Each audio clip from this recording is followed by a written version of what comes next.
So this revolution idea, obviously, yeah, slightly controversial, but as I'm sure many of you on this call are aware, it's sort of something that's gradually and increasingly getting talked about, maybe privately, a little bit publicly. And I just want to give you two examples from the last week. So for better or worse, I do get to talk to some of these big wig business people. I don't quite know why, but I think I'm trying to get money and stuff. But I talked to this woman who's like one of the leading tech entrepreneurs in the UK. She's got like 5 million people on her apps and what have you. Anyway, she was saying to me, look, the government's totally useless. Nothing's ever going to happen from the form of government we've got. It's short-termist. It's under corporate control. We need something totally different.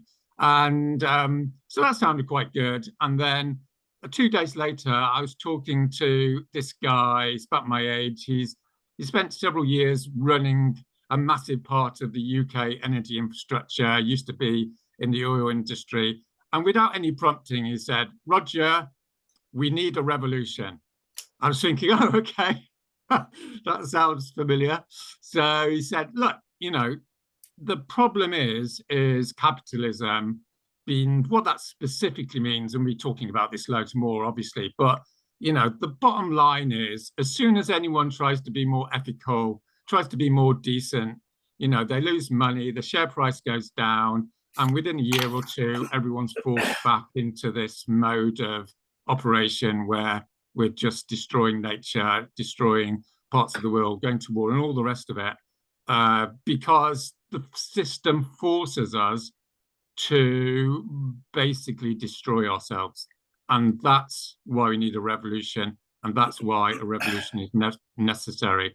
And needless to say, every week or two, some famous expert says everyone's going to, go down the drain, all the rest of it. The UN 2 or 3 weeks ago said we've got 2 years to save the world.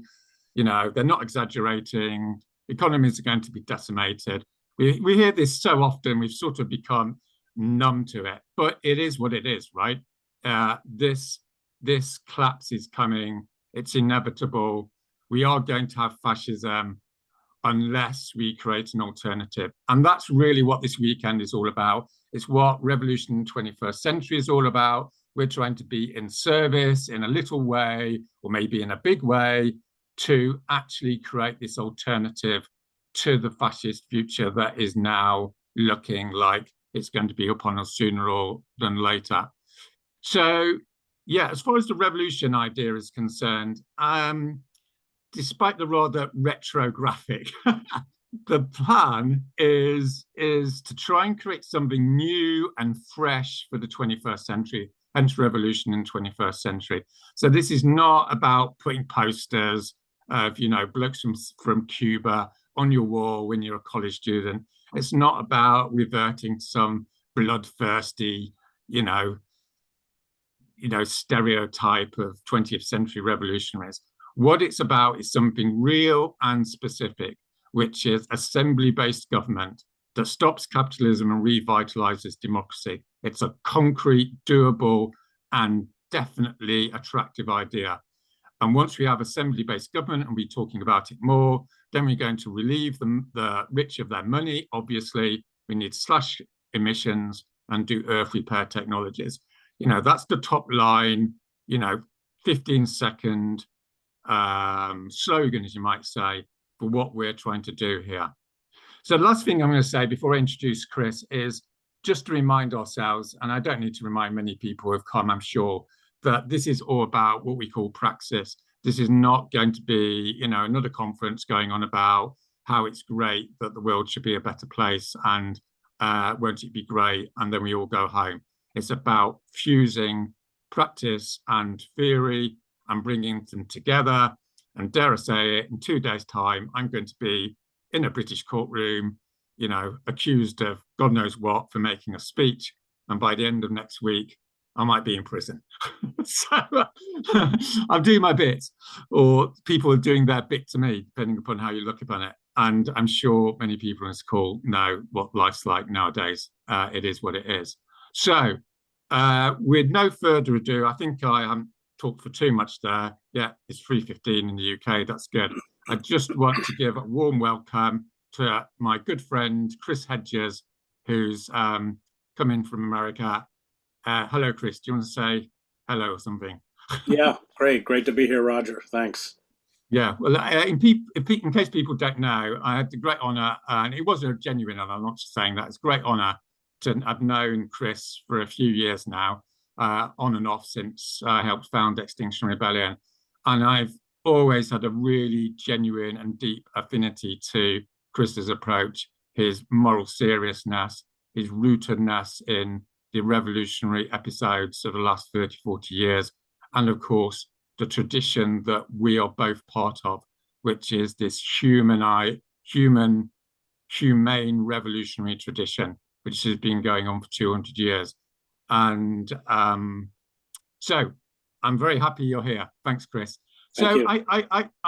I didn't, we haven't got loads of time, and we're just doing this session as a bit of a, welcome everyone into space. Everyone's going to go off into breakout rooms soon and have a bit of a natter about stuff. So we're not going to delve into, some 3-hour discussion on, 19th century anarchism or whatever. We're just going to have a survey the territory of where we are now, and really what I'm interested, Chris, is just looking ahead a bit. Yeah, on this revolutionary theme, I think you'll probably know, Chris, most people on this call are fully aware of how fucked everything is. So I want to sort of move over that. And I just want you to give some idea from your point of view on a revolution in the 21st century. What does that feel and look like to you? What's your vision of what we need to do and what needs to happen? Well, the ruling global elites have to be removed. That is fundamental. Otherwise, as you have said many times, we are facing mass extinction beginning in the global south, but not limited to the global south. I think we could argue it's already begun. The heat waves, as soon as you have blackouts, as soon as you don't have electricity, thousands of people die. Over hundreds of people have just died in Mecca. So it's already started. The crop yields are declining, the droughts, the wildfires, that climate breakdown and the feedback loops that feed the breakdown and accelerate the breakdown, it's already begun. And the ruling global elites are acutely aware that it has begun, and they have run scenarios. They know very well what's coming, and they are preparing to create these kind of monster climate fortresses, which will be totalitarian and probably with a fascist veneer. They are preparing, and in short, we're not. The intrusive surveillance, the repression or silencing, marginalization of dissidents, Julian Assange being perhaps one of the great examples, but not just Julian. All of us who speak out against this corporate monstrosity have been pushed to the margins. People such as myself, Glenn Greenwald, Matt Taibbi, we were all mainstream. We were within the mainstream. I used to work for the New York Times. There was a place for us. That's vanished. That's gone. And we have seen the criminalization of activism, nonviolent activism. You've been a victim of this. Animal rights activists have been victims of this. People protesting Cop City and Atlanta have been victims of this under terrorism laws. So they understand acutely what's coming, and they have a plan to deal with it, which is essentially to build climate fortresses and then states that carry out draconian, severe repression internally. It's of course suicidal in the long term, but they may be able to hang on a little longer than the rest of us, especially when they retreat into their gated communities and have access to water and healthcare and electricity and things the rest of us will eventually not have access to, including, of course, food. So that's what's coming, and they know what's coming. The Pentagon has run scenarios. It's not a conspiracy theory. It's not hyperbolic. They have a plan, and we don't. And of course, part of the subterfuge is to present fantasy scenarios that somehow technology is going to save us, or wind farms are going to save us, or whatever. And this is, or recycling. There's all sorts of subterfuges that are used to mollify the anxiety that's out there. I think most people do have anxiety. We're in the Northeast of the United States under an incredible heat wave. So yeah, I think that's what's coming, and I worry that those of us who care about sustaining the planet and protecting and nurturing human life and all life on the planet, and creating societies that are open societies, I think we've been reeling backwards.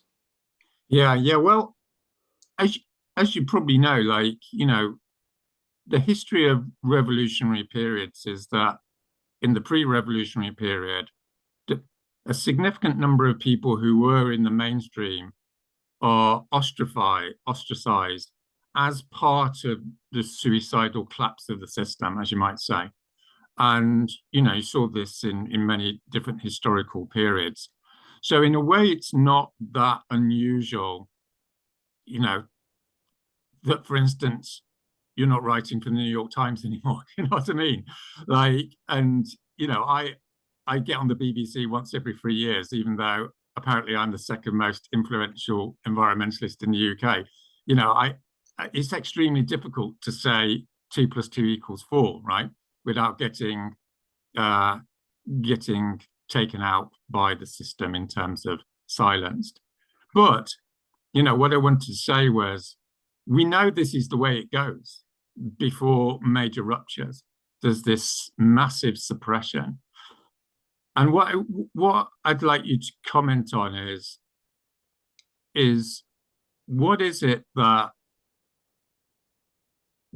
like to actually go through a revolutionary process? Because one of the things that's always fascinated me about you, Chris, is you've actually been there on the front line, as it were, in the various revolutions of the last 30, 40 years. And one of your big phrases is sublime madness, right? This process that there's something intrinsically ambiguous about being a revolutionary. On the one level, it's horrendous, right? You get thrown into prison, you get ignored, you get shot. And on the other hand, there's something intrinsically ecstatic about it, thinking about Emma Goldman, living my life, this sort of tradition. So could you tell people a few of your thoughts around what's this revolution going to look like? What drawing upon your experiences? Well, yes, sublime madness. That's a term that comes from Reinhold Niebuhr, the theologian Reinhold Niebuhr, when he talks about seismic social change.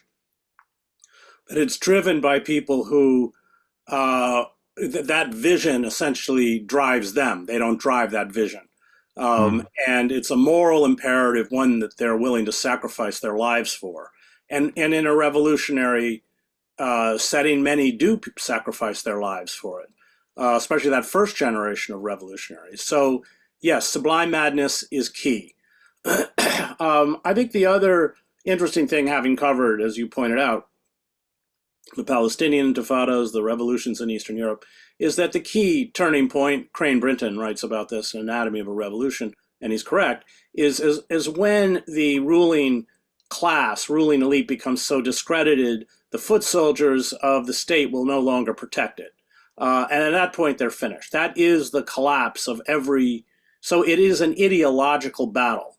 And this is true in every revolution. As soon as the police, the secret police, and in particular the army decide in their parlance to remain neutral, it's over. This happened in Cuba with Fidel, and let's be clear that the Cuban Revolution succeeded because of the general nationwide strikes, not because of the barbudos up in the Sierra Maestra with guns. It took them 4 days to get to Havana. The people with guns often take over. But this was true in South Africa. This was true in Iran, on and on and on.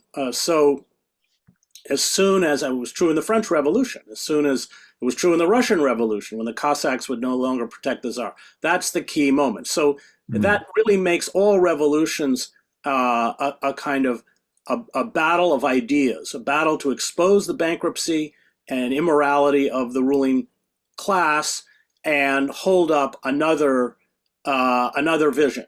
That is fundamental, and for that reason, most revolutions, or the most important element of all revolutions, is nonviolence. Many revolutions have aspects of violence, and oftentimes because of that, and this was true in the Russian Revolution when the Bolsheviks overthrew the Duma and got rid of Kerensky and had the October Revolution through the Red Guards, they can hijack the revolution. But as Noam Chomsky correctly, when he refers to Bolshevism, he calls it a counter-revolution. So yes, you're right. It is, and the state will, especially through infiltrators and agents provocateurs, will attempt to make the resistance movement threatening.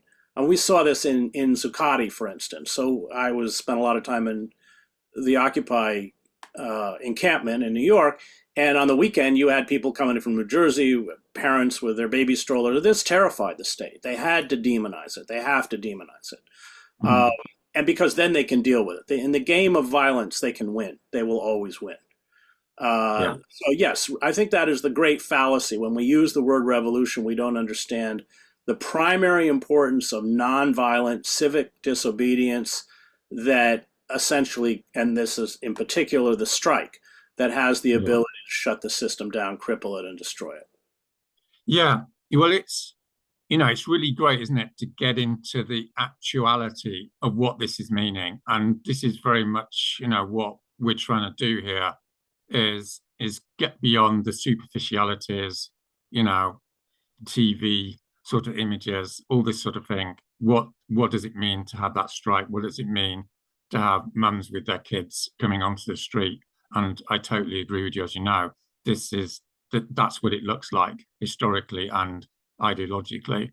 And I think I'm sort of inviting everyone over this 2 days, to think about this concretely, right? It's not a, let's all have a little pretend time this weekend, right?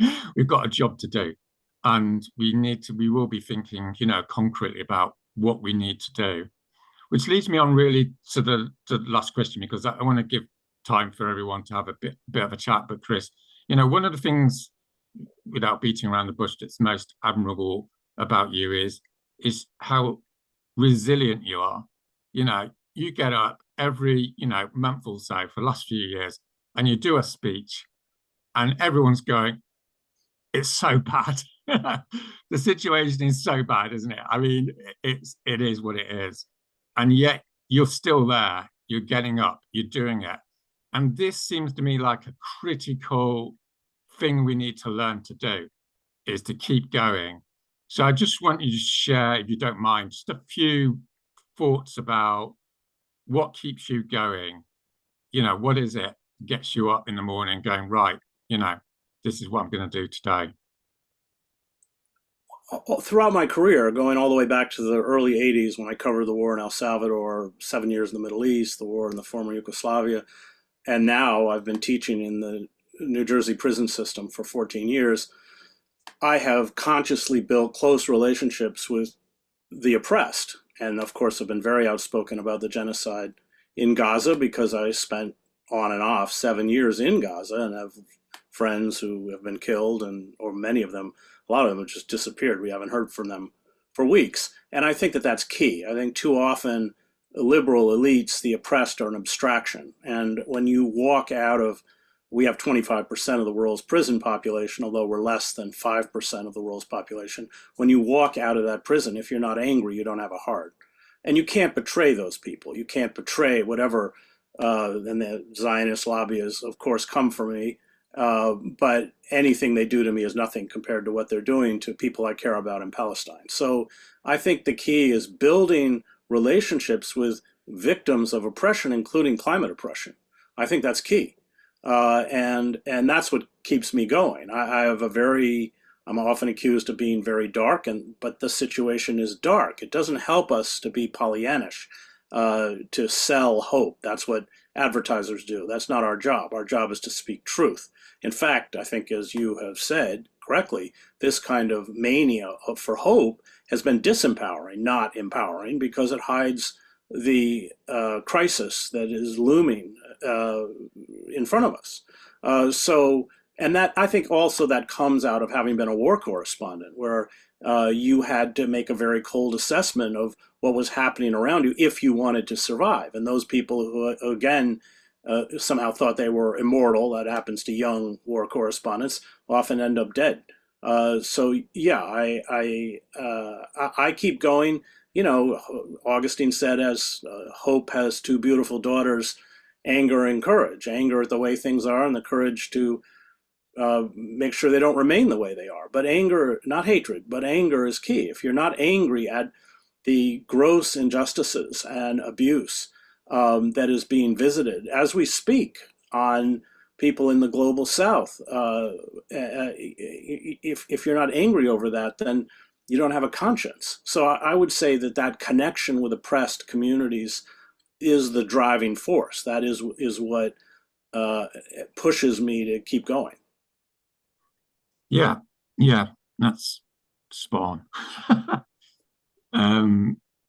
Yeah, so I'm aware that this is the first session. As I said, we're not going to be going to great depths. Me and Chris just had a chat before this started, saying we're going to have another conversation, which is going to go, a bit longer and a bit deeper. But I really want all you great people to have some time to have a chat with each other in a breakout room. This is what it's all about. You speaking to each other as much as, us speaking, hearing us and all that stuff. So we're going to break out for about 10, 15 minutes and then come back. And then me and Chris will be here. Feel free to ask some questions. And I'm sure there's other things that you want to ask Chris about. So thanks, Chris. And Alex, are you okay splitting people into groups? Hopefully the technology is going to work. Yes. Okay, great. So we'll do that right now, shall we? Great. Yeah, I'm not actually sure where everyone here is from. So the idea was to do international breakouts. Is that right, Roger? So we can encourage just people mix it up. Yeah, just mix it up. It's fine. Okay. These are based off of the places that people said they were from when they signed up for this event. So if you see a place that, if you see a place you live in, go there. And if you don't, I've also put an option for anywhere else. And I'm sorry, it's just that sometimes one person, from a whole country might have signed up. So, we can't have it for everyone. But yeah, please join the room. Thanks, everybody. Yeah. And think of some questions. Just go around, everyone's self-organizing. Okay. So just make sure you go around, everyone has time to speak. Yeah. And all that stuff. That'd be great. All right, thanks. Anyway, Chris, you there? Yes. So you doing a new show, did you say, or some variation? I haven't really been keeping up with all that. Yeah. So the Real News terminated my show. The funder is a supporter of Biden, and he didn't like my critiques of Biden for the genocide. Ruth Hart. So I had done an interview with Kucinich that they immediately took down from the site, and then they terminated the show. Oh, no. And it's ridiculous because I drove all their traffic. I mean, we had hundreds of thousands of views per show. Several shows were over 1 million. A few shows were over 2 million. Nothing on the site came close to it. But money takes precedence over content. So, yeah. I would have thought there would be quite a few people that weren't that keen on Biden on that show, wasn't there? It's quite progressive. It was the funder. It was totally the funder. And if he pulled the plug, which he threatened to do, then the Real News would collapse. And it's oil money, by the way. It's all oil money. Is it oil? So on that note, PM Scruggs, it's all oil money. So are you making the grand plan to be properly independent then? Yeah, we will set it up. We did a few live Q&As, and then at the end of July, we'll start filming weekly as we did before. Right. Is that going to be you, or is it going to be a little group of people, or what? No, I have a producer. I have how many people working on it? 4 people working on it. Yeah. Right. I don't have the technological skills to do it. I mean, it has to be filmed and edited and all that kind of stuff. So yeah. What's that word where you do something and then it can be put on different shows? I've been saying this to the media people in Just Stop Oil, like, and I think Alex was into doing this, like trying to get a bunch of people internationally to sort of federate in some way, you know. Maybe that's something we should have a chat about. Yeah, because that's a good idea. It's crying out to be done, isn't it? To have some sort of media platform which is, you know, explicitly revolutionary in all sense of the word, but also connected to the movements as well. Because we have one or two, you know, things like Navarre in the UK, but it's really frustrating because they'll, you know, they do the whole radical critique bit, but they're not embedded in the movements. You know, they don't go, and so you can do this, you know what I mean? Right. Which from my social change perspective is like, that's, you know, the intellectuals need to be embedded in the movements and all that business. The problem with big donors is that they own it. They think they own it, and they start. Yeah. They don't know anything about journalism, but because they're giving a lot of money, they start making all sorts of inane suggestions on how to. I mean, you know, I've dealt with that before at Truthdig and the Real News, and I mean, to tell a purported journalistic outfit that they, in his words, can't do anything to elect Trump, which is just an inverted way of saying you have to support Biden, is anathema to journalism. It's not our job to elect anybody. That's not what we're there for. But they don't get it, and you know, I'm sure they think they're very well-meaning, but it's really destructive. And what it's destructive is about our credibility, because we become propagandists in essence, and that's why there's no confidence in the media at all, because they're not reporting on the reality of people. They're essentially trying to drive through an agenda. In the case of New York Times, CNN, MSNBC, of course, it's to elect Biden and the Democratic Party. In the case of Fox, well, who knows where Fox is at this point, but yeah, so it's I mean, this is the problem with, and then at Truthdig, we had a wealthy heiress who funded it, and then she didn't like the fact that Bob Scheer, the editor, and I were calling out this fantasy that people voted for Trump because he was a Russian asset, and all our friends in Malibu got angry, and she tried to fire him, and then we went on strike, and then we all got fired. So it's always a problem with these moneyed interests. The Intercept, you know, all of them. Yeah, well, we need a new model, don't we? You know, it's not rocket science, really. We need a new model of mass membership organizations like we had in the 20th century. And this is what I've been trying to get over to, you know, the movements in Europe, is there's no point relying on rich people. I mean, it's good to have a few rich people who help you start you off, right? But, you know, there's no excuse really for not having a mass membership thing. And we've done this in Just Stop Oil. You know, got 40, 50,000 a month. And I don't know, Alex, did you see that? I think something like 85% of our money came from small donations over the last half year. Yeah, I did see that. Yeah, like that. Well, that's like, we have the option. There are questions that came up in the Q&A, and I have those ready to go, but I see at least one hand up, Paul. And I think if we can take some questions from the audience, that might be a better go. So Paul, would you like to start us off? And Alex, would you please unmute Paul? Or can I do that? Okay. Yes, nice one. Sorry, I just on mobile, I couldn't see the options. In our group, we sort of introduced ourselves and expressed the ideas that we had ourselves. And what came out of that basically was three sort of concerns or questions, and that is, or problems rather, as to how to change society in the way that we see best. And those are the revolution, as Roger described, B, the media, in other words, as something that is stopping us, stopping the populace up there to actually know what's going on and how to react or whatever.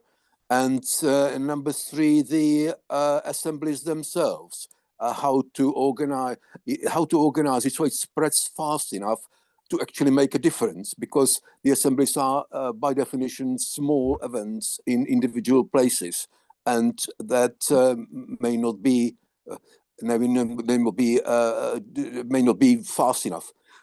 Also, the question of law: should we rely on the law to be changed so that we can a new government, a new way of governing would be governed by a new law which enables us to achieve our goals? Thank you. Do you want to comment on that, Chris?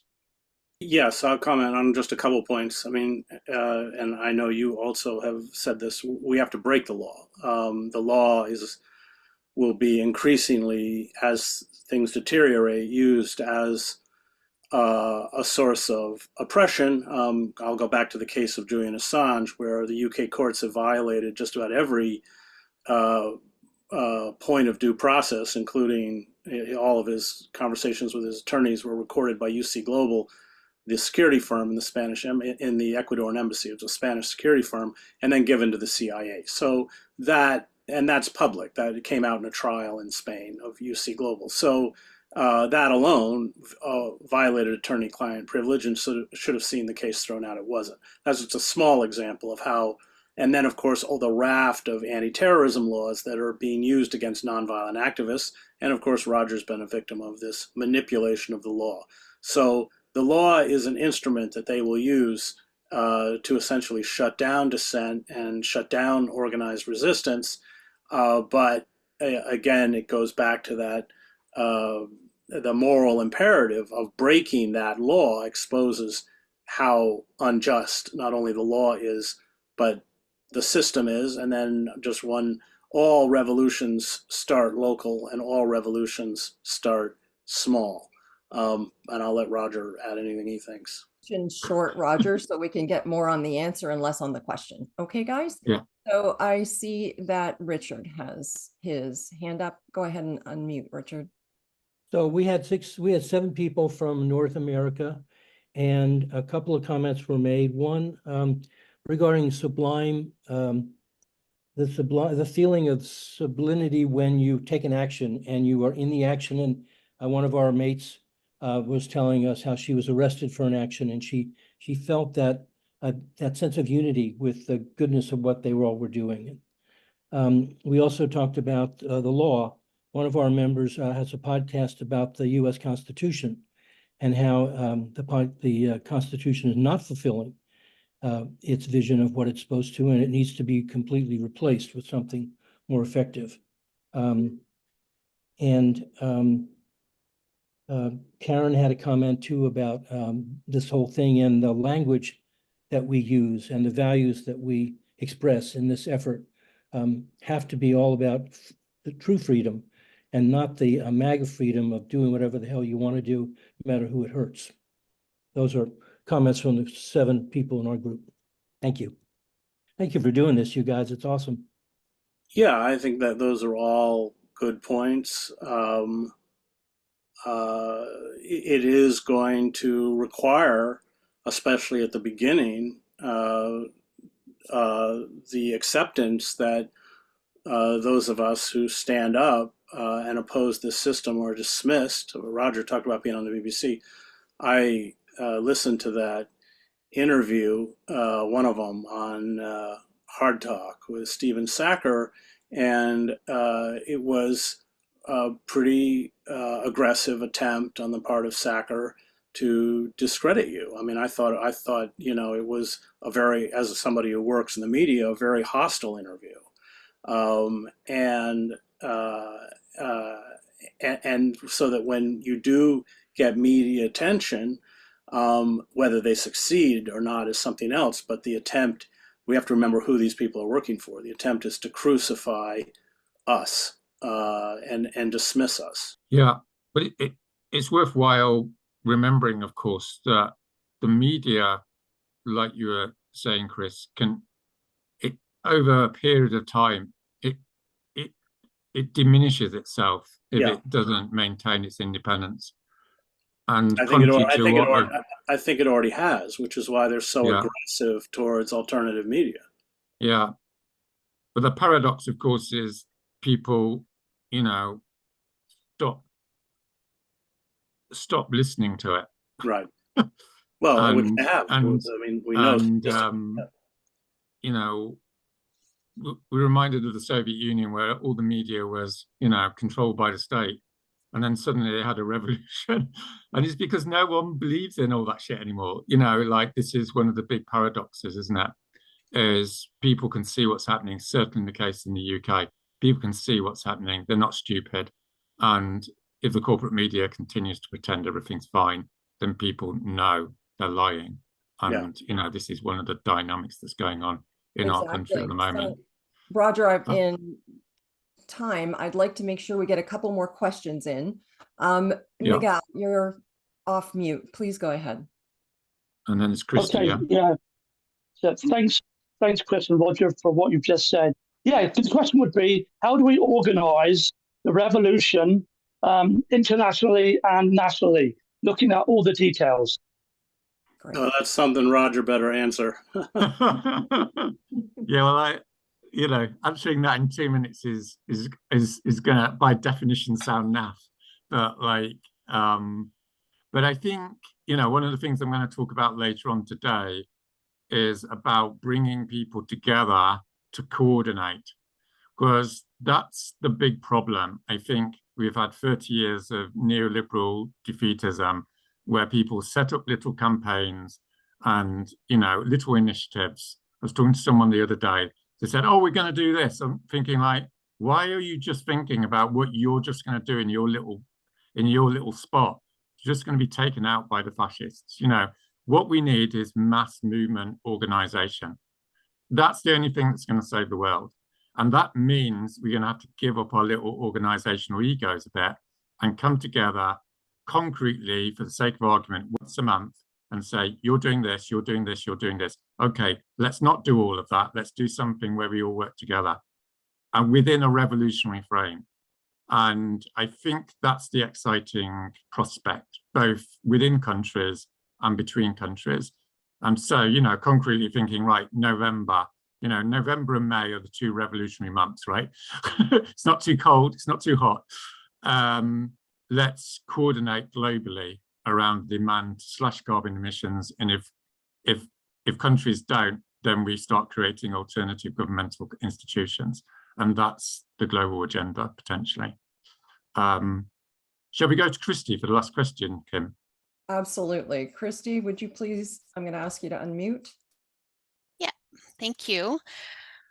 All right, well, my question for Roger and Chris is whether you have read the book Donut Economics by the UK economist Kate Raworth. She wrote that in 2017, 2018, you know, provides a whole new framework. Thank you, Erin. You're going to display the book. You know, it's a circle, it's hopeful, it's changing the channel on all the garbage narratives that we hear. Like, I feel like kids these days, it would be better to engage them in something hopeful than all the depressing news that we have. And this is hopeful.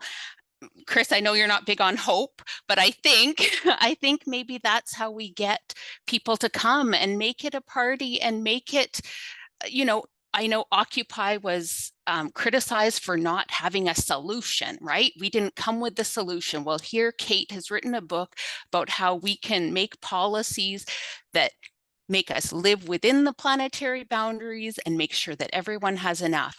So I just see this as a donut revolution as the perfect opportunity. And I'm wondering, Chris, maybe you have some, or Roger, some knowledge, context that can deflate me a bit, but what do you think is the potential for a donut revolution? Well, I don't know the book, but there's no shortage of economists and critics who have exposed the Death Star that global capitalism is and how it functions. You know, going all the way back to Marx or Luxemburg or Carl Polanyi's great book, The Great Transformation. And it's clear that unfettered, unregulated capitalism is a suicidal force that turns everything into a commodity. Human beings become commodities. The natural world becomes a commodity that is then, without any outside constraint, exploited until exhaustion or collapse. So yeah, we need a completely new economic model, and we have to begin to live within that model ourselves. That's why actually the local food movement is so important, because in the United States, where I live on the East Coast, we truck our tomatoes in from California. It's ridiculous. But it's local food is not only far more sustainable for the environment, but it's also about local empowerment, because you sever yourself from these huge agribusinesses. I'm also vegan for that reason. So yeah, I think that I don't know the book, so I don't know the argument, but I think at this point there's been great academic work on how dangerous unfettered and unregulated global capitalism is, and of course we're watching the effects of it as we speak. Yeah, if I could just add, Christy, I do know the book, and I've been on the verge of speaking to her one or two times too, so I do need to. But I think it's extremely exciting that there is, ways in which we can reorganize society in some sort of sane way, both in terms of the organization of the economy and the organization of our governance. But just to come back to my original point, which is, for me, and obviously, this is my patch, is we need a strategy of political confrontation. And the vision of the future has to be embedded in that strategy of political confrontation.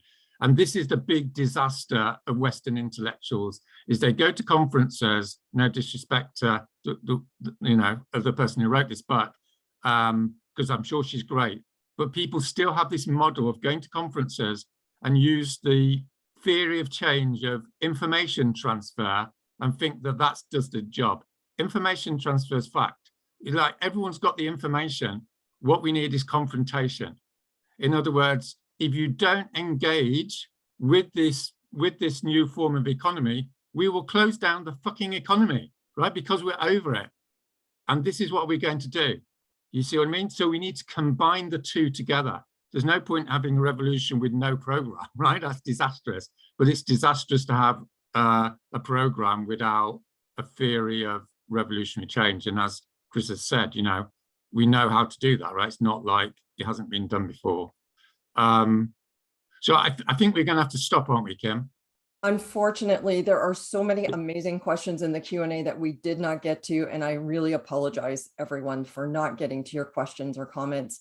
We're going to try to do better in the latter half of this session, or this morning's timing. In the meantime, we're actually going to wrap up, Rogers. So I'm just going to do the money thing.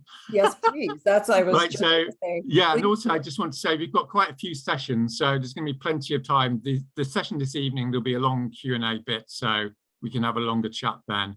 And obviously, the whole idea of this is trying to encourage people to talk to other people in the breakouts, right? There's only, by definition, a limited amount of time I can, or anyone else can be talking to lots of people. So do bear that in mind. This whole weekend is about you making connections with other people in your countries, and we're talking about the practicalities of that. But what I wanted to say is, in the break, me and what Chris was saying is, we can't create media organizations unless we have mass small donation for social formations, right? You cannot rely upon the rich. Right, then they're not going to support us. If they are, they're going to start telling us what to do. And this is Chris's, situation. But Chris gets funded by lots of small donations. I get funded by loads of small donations. So I can say what the fuck I like, because, I don't have to, succumb to that whole reformist, fear syndrome that so many people are in, right? Because they have to keep down the job and all the rest of it. So you know what I'm going to say, which is there's going to be a link This conference is free. We've deliberately made it free, but we want everyone to make a commitment to give 10 to 20 euros a month, or dollars a month, or pounds a month, right? Everyone, just about everyone can do that. If you're really skint, then just give us $2, £2. If you're rich, and there's plenty of rich people, then give us 100, right? It's the end of the world. Just give that money, you know, you can't keep it. It's going to be worthless, as I say to billionaires when I talk to them. So yeah, it's not going to be worth anything, mate. In 10 years' time, just get rid of the stuff. Liberate yourself. Okay. So there's a link, and I think Kim's going to put on a QR code and all that business, so you can put your phone over it. Okay. So you go onto the link, you press donate, and you give your 10 to 20 pounds a month. If you think it's all rubbish, you can always cancel it. It's not a cult. Don't panic. Right. But everyone, I want everyone to commit to doing that this weekend. Okay, that's it from me. And yeah, we'll see you on for the next session. Thank you so much, everyone.